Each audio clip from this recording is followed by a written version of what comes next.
Hello everyone and welcome to Cinderfall Gaming. I hope you're all doing well and I hope that you are all fighting that war against the Grey. In today's video we have another Warhammer Black Library story to review for you. In today's Black Library review we're going to be talking about Predator Prey by Rob Sanders. Today's video is sponsored by the Warhammer merch shop. Want to grab some merch for your favourite Warhammer army? You can use our affiliate link down below to grab your next purchase and help support the channel at the same time. This is the second story in the Beast Arises series from Warhammer 40,000.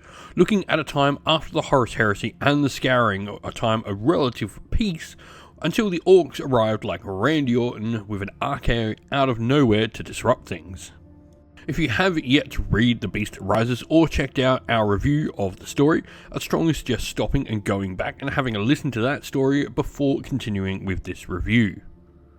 As mentioned though, our story today is written by Rob Sanders, who's also written other titles in the Beast Arises series such as Shadow of Ullanor, the Alpha Legion story Sons of the Hydra, and even a short story Path of the Forsaken, which can be found in the Traitor and the Alien audio collection. As always, I do consume my Black Library fiction in an audio format, and this story was no exception. Generally, I'll listen to a story while editing at the work desk or painting or building some new models. Gareth Armstrong is who brings today's story to life with their voice acting skills, a regular for Black Library, doing so on some other stories such as Silent Hunters by Eduardo Albert, Pandorax by CZ Dunn, and The Devastation of Baal by Guy Haley. Into today's story though, and as I mentioned, this is the second story in the series, so a brief recap I think is in order. The Imperium is at relative peace, at least as much as something can be in the grim dark universe of Warhammer 40,000. Chaos has been pushed back, the Scouring complete, and humanity holds its position of power strongly with the last remaining Primarchs and the Council of Terror governing and leading the forces and people of the Imperium. The Imperial 5th Space Marines, along the Guardians of the Throne World, Terror, and Protectors of the Imperial Palace, finally leave the walls for the first time in an age and seek to strike out against a Xenos species encroaching upon the core worlds of the Imperium. But upon their successful extermination of this species, they are met by an even greater threat, the Orcs, who hammer the forces of the Imperial 5th and bring the chapter to the brink of utter annihilation.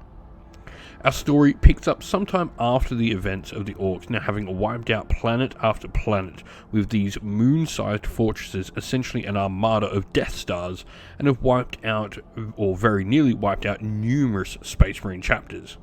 Many of them successors of the Imperial 5th, who are generally found more coreward in the Imperium.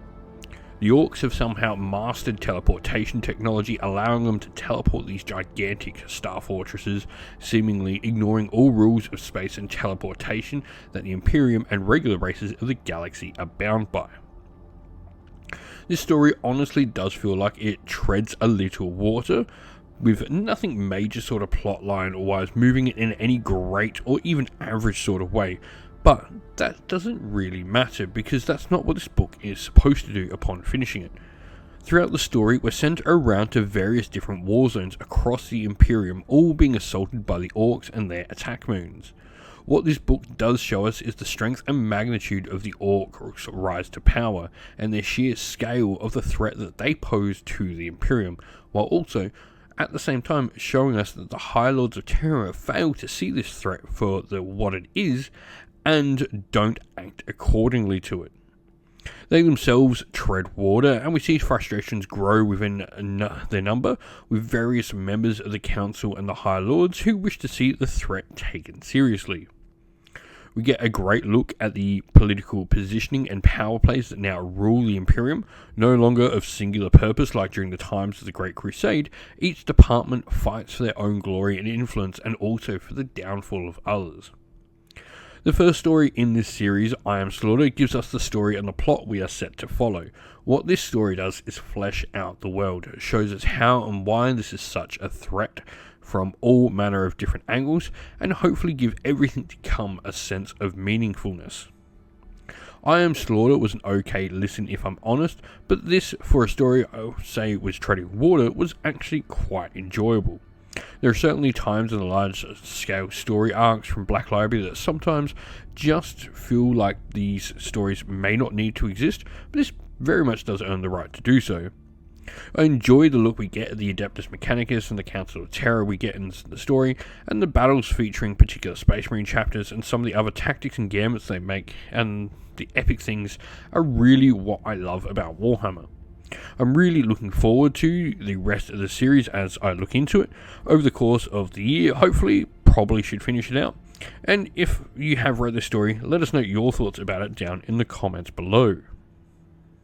For me, this gets a solid 4 out of 5 stars, a great scene setter that I hope gives the rest of the series a chance to shine.